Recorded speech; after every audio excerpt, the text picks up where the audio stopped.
Je l'ai dit, vous savez, le pire de ce qu'on a fait jusqu'à présent, c'est de fabriquer des fausses élites musulmanes et de leur donner la parole au nom de leurs co-religionnaires. Et c'est ça qui...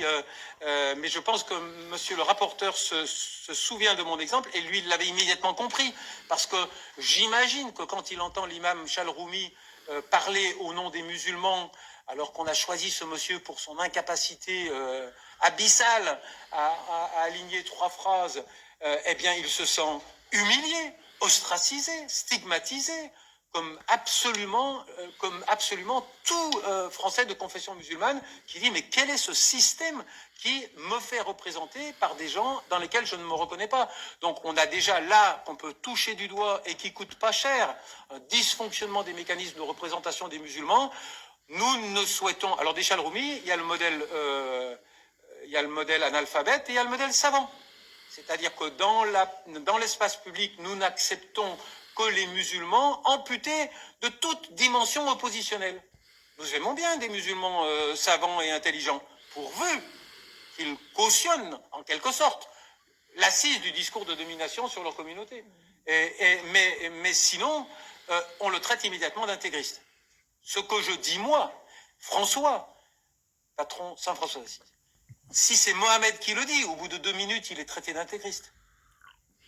Mais de l'extérieur, on a le droit de dire, cessez de jouer avec les mécanismes de représentation des musulmans de ce pays. Vous allez déjà desserrer, vous allez ouvrir la cocotte minute, la soupape.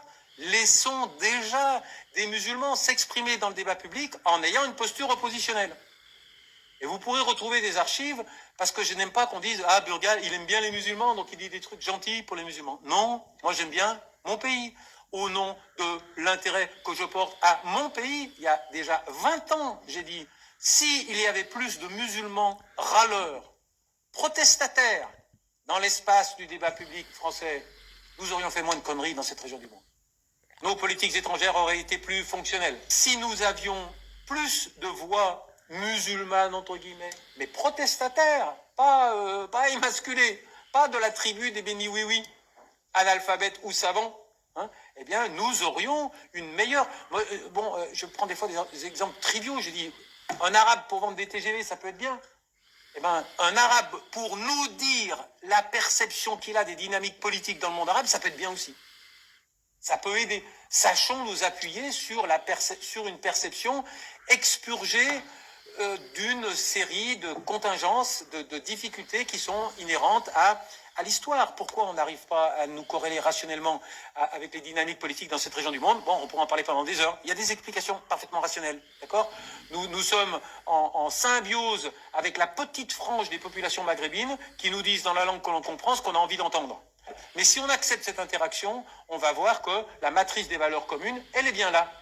Je demande pas aux Français de devenir musulmans. Je ne demande pas aux Français de renier leurs valeurs. Je demande de comprendre qu'elles peuvent être parfois véhiculées par des acteurs qui ne les expriment pas avec exactement les mêmes codes symboliques. Et ça, c'est, je dirais, si je devais m'arrêter là, je dirais, c'est ça notre problème. Un bon musulman pour les Français, c'est un musulman qui n'est plus musulman. Et donc je pense qu'au cœur de notre difficulté à interagir efficacement dans le monde arabe actuellement, c'est notre incapacité à créer une relation rationnelle avec cette génération politique qu'on balaye d'un revers de main en l'appelant islamiste, sans faire l'effort intellectuel de comprendre ce qu'il a produit.